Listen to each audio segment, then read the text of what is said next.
Summer sounds better.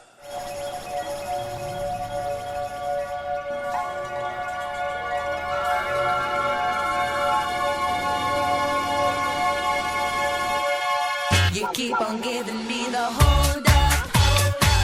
You know I wish you'd make your mind up.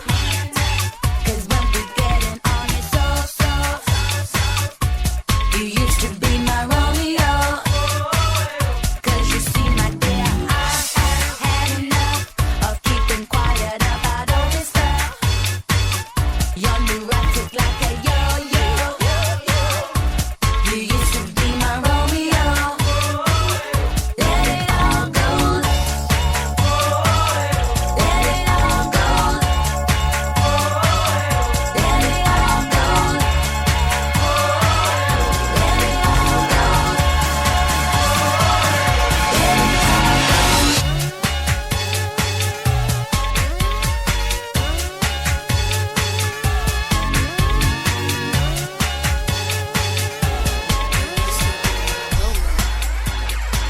You keep on giving me the hold up.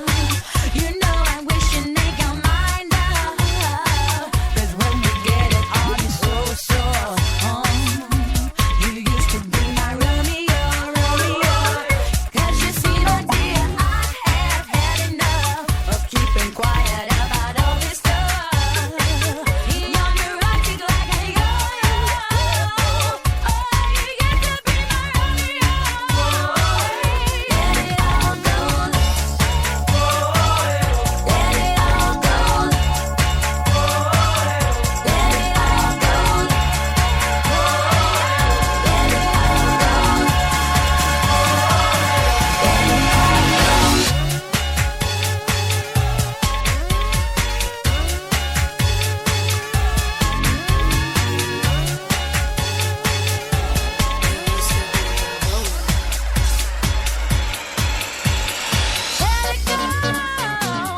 Let it all go. 'Cause you left me laying there with a broken heart. Staring through a disco void, alone in the dark. And I missed you up in the morning, and another one I can't stop yawning. 'Cause the tears on the pillow I drop my tears. Gonna let it all go from the end, no fear. Let it all go. Let it all go. Let it all go. Romeo, you used to be my Romeo. You used to be my Romeo. You used to be my Romeo. You used to be my Romeo. You used to be my Romeo. Yes, I used to be my Romeo. Yes, it's DJ Keza here on Gay One Radio Malta, broadcasting it to the LGBT of Malta. Yeah, no, this is Keza. We've got some fantastic music on your way. And yes, it's getting very into summer.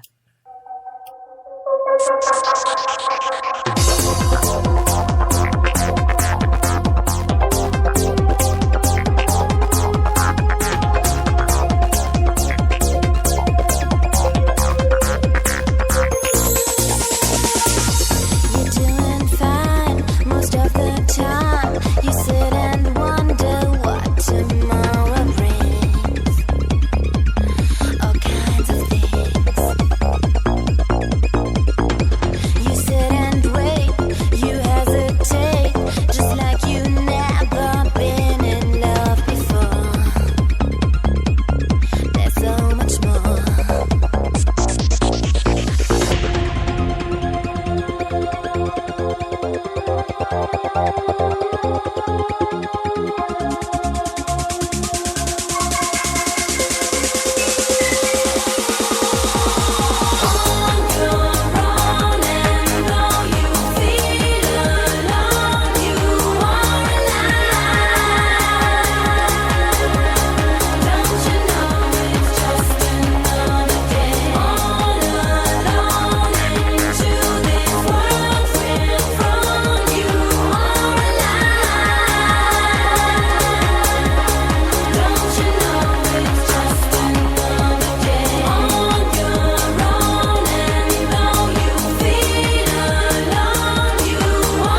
dammi la tua mano.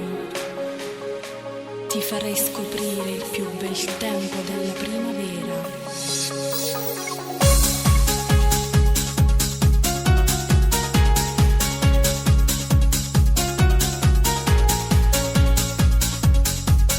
La primavera dell'amore.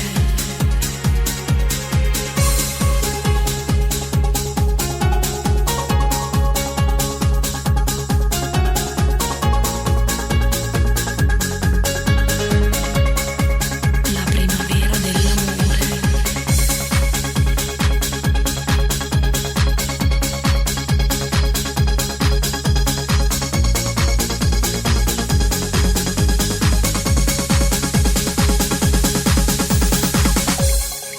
Senti, allora dammi la tua mano.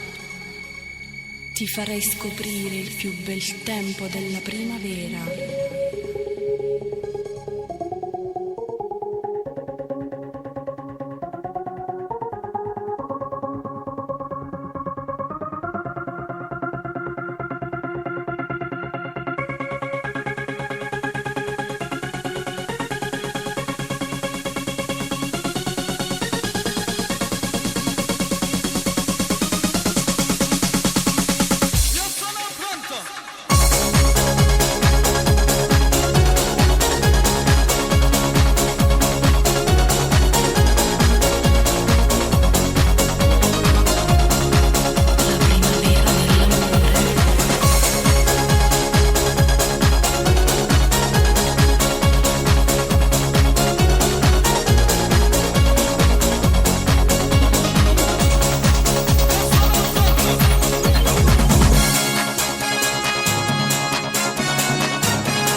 Senti,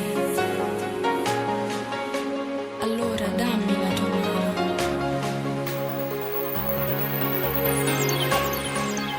Ti farei scoprire il più bel tempo della primavera.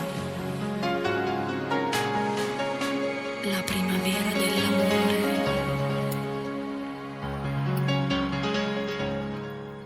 Sashta here on our summer here on Game on Radio Malta. Well, we're looking at the stigma of HIV. Have a listen to this.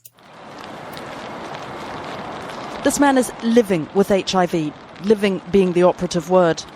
He takes his tablets, he tries to keep healthy, he lives, that word again, a normal life. And yet this man did not want to be identified. He even wanted us to disguise his voice because of the stigma that still surrounds the virus. I've lost friends just because of my status. I've had strange looks from people I thought were my friends just because of my status. Even last year, a friend of mine who I've known for 15 to 20 years, I've had to stop speaking to because he felt it necessary to tell people. Anyone can get it, man or woman. It is more than 3 decades since the virus was discovered, since the apocalyptic ad campaigns. So protect yourself.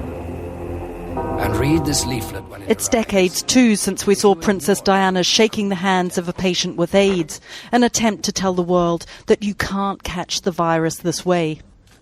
Yet it is clear that stigma is still a massive issue for people living with HIV. Yeah, you talk about the stigma. Is there a bit of you that feels ashamed? I kind of am ashamed because I don't want people to look at me that way. I didn't choose this, I didn't want this, but I've got it, so I've got to live with it. Just talking to someone, you never know how they're going to react, whether it's a friend, whether it's just someone drinking or a potential partner. You never know how they're going to take this. Now the stories of this man and others have been told in a study into the life histories of people living with HIV in the northeast of England.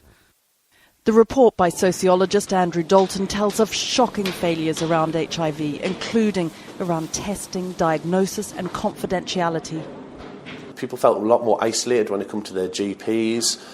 For example, we had one service user who had late-stage HIV diagnosis and hadn't realised it, and went to his local GP 30 times in the space of 3 weeks. Not once had he been offered an HIV test. So there's knowledge lacking within GPs as well. And also a fear amongst non-medical staff, like receptionists and admin workers, who are in some cases moving around staff waiting rooms with HIV stamped on people's files and waving that around in their local communities. James Hanson McCormick was happy to be identified for this film. He wants to deal with the ignorance. He told us he was diagnosed when he was 18, the day after his last A-level. My first reaction was, what is this HIV? I don't really know anything about it. How could you not know?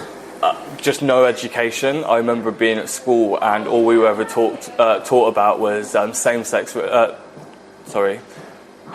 relationships. So a man and a woman trying to make a baby or preventing making a baby, and that's pretty much all I can remember. When I've spoken to people, other people living as HIV positive, they've had similar experiences, and it seems that sex education is really poor in like a lot of schools. Do you think it would have made any difference? I think if I was more aware of the risks as a gay man, I probably would have taken more precautions. But I had no idea what risks I was at, so I didn't take those precautions. James now goes into schools to talk about HIV, filling an obviously gaping hole in the curriculum. This report was never meant to be anything other than a snapshot from the northeast of England. But there's nothing to suggest that it's any different across the rest of the country, or indeed across the rest of the world. All the experts say that stigma is still being fueled by ignorance, that you can contract the virus by sharing a mug, by sitting on a public toilet seat, or by holding hands.